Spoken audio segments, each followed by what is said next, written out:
Hi, I'm Alex and I got the chance to interview the Chief Executive of Oxfam Australia, Helen Szoke.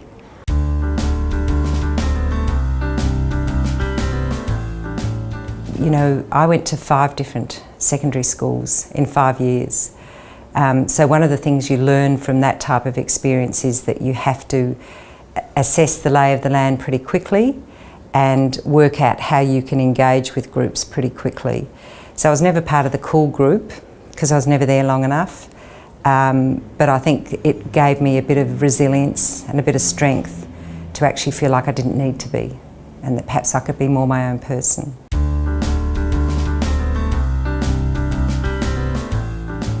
I did a psych political science major and probably thought about what played to my strengths and didn't think too much about it. And then, I think my message to anyone now would be you can't always predict where the opportunities are going to arise. And so when I went to university, I was a mature age student. So I'd worked for 2 years and because the Whitlam government came in and they abolished university fees and they created an educational allowance. So someone like me who had to self-fund my university years was actually able to go to university. So it meant that I really valued being there.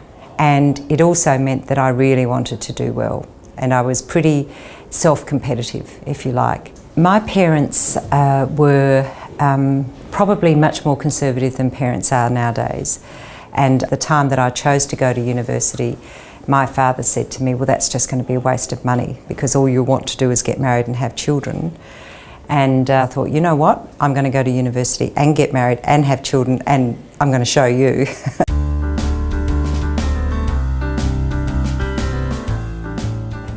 Well, the first job I had out of university was a complete disaster. I'd shifted to Melbourne. I'd got a job as a community education support person and I only lasted about 6 months, I think. And then I picked up a position working in West Heidelberg and I worked there for about 5.5 years and it was probably the job that taught me how to become a worker. I mean, it was quite a hard job when I look back because it was working with 7 schools based out of a community health centre.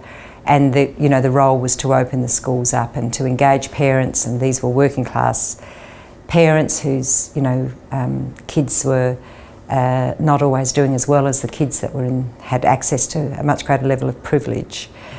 And what it taught me was even if you're working for social justice or if you're working for human rights, where you derive the value of that is not from academia or from books, it's actually from the people you're working with.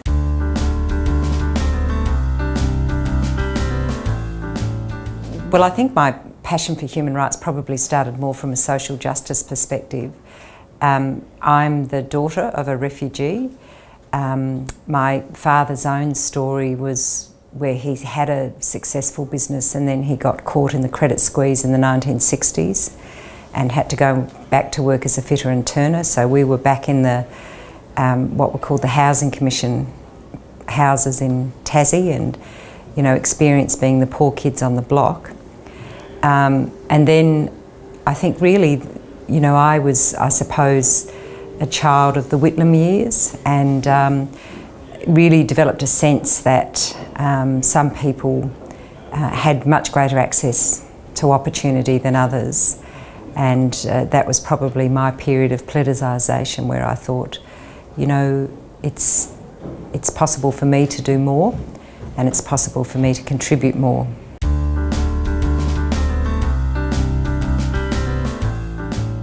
Well, the tips I think that I would give to students about getting the most out of their degree is that, certainly everyone wants to do well, but you've got to have some fun in it. You've got to be able to live a life, and it's not an end in itself, it's a means to an end.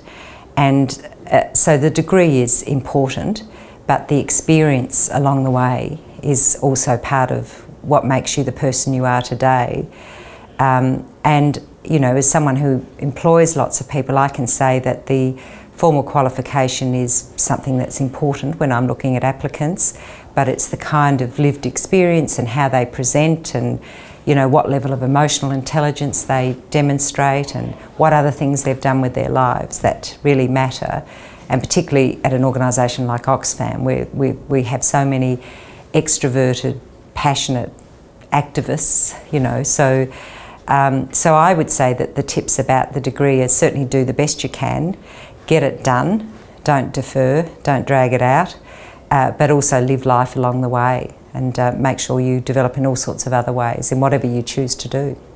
As you go through uni and as you start work, you begin to understand who you are, and I think it's important to back yourself and not try to be more than that, and to create the opportunities for growth and be open to what they might be.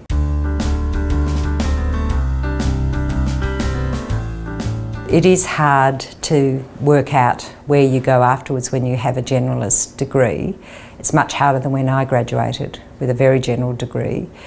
But that's where I think the things that many undergraduates do are really important. They volunteer, they go onto committees, they're part of youth movements, they do part-time work, and it's the sum of the parts that employers are looking for.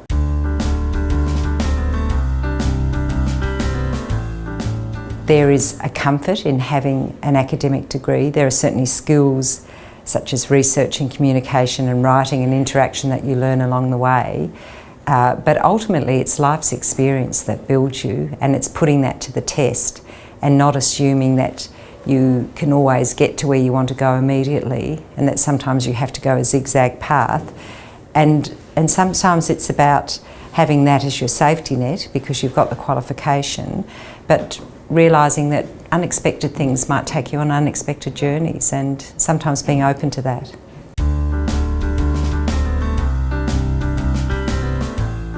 What I want to look for is the willingness to engage with others, to learn from others, to be respectful of others, and to make the most of the environment. And it will depend on the job. I mean, there needs to be the technical capability there. There needs to be the potential, there needs to be a sense of engagement. So a lot of it's kind of more around who the person is as a whole person. And I think that's why, undergraduates need to make sure that they live their life while they're an undergraduate so that they can bring that into the workplace.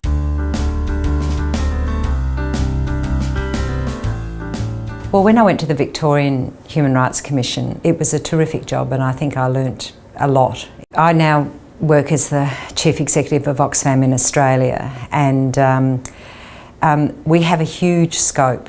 I mean, on any one day you can be talking about remittances to the Somali community, the bottom line for our retail trading arm, how we're developing a values framework for our staff, the impact of Ebola in Africa, what the Global Confederation is trying to do in terms of building southern affiliates. So there's enormous diversity in everything that I do, and I feel that I'm so well supported by these very intelligent, clever, optimistic people who are very keen to actually make a difference in the world.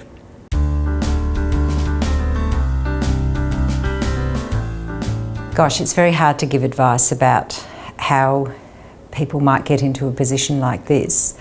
But I think I would say a number of things. I would say back yourself. I would say use supports. Certainly there are formal supports like mentors and people you might network with. I've been fortunate that I've also always been supported at home by my kids, by my husband. I mean, when I got the job at Oxfam, there was this lovely counterintuitive moment where my kids said, "I'm so proud of you, Mum," which is kind of what I'm supposed to say to them, and I am proud of them. But I think it's also be open to all sorts of possibilities and just soak up experiences and think about what they give to you and what you can give back to the community, because there's so much you learn from that, and there's so much that you learn from other people and from other people's experiences. So that would be probably the advice I give.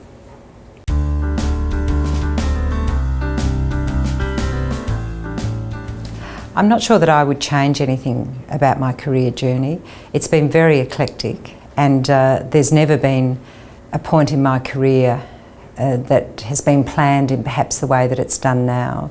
In a way, the best job I've ever had is the one I've got now, and it's the only job I've ever been headhunted for, and it came as a complete surprise, so that's really nice to possibly finish my full-time career in a role like this. And I guess that's the other thing I keep saying to people when I talk about their own career journey.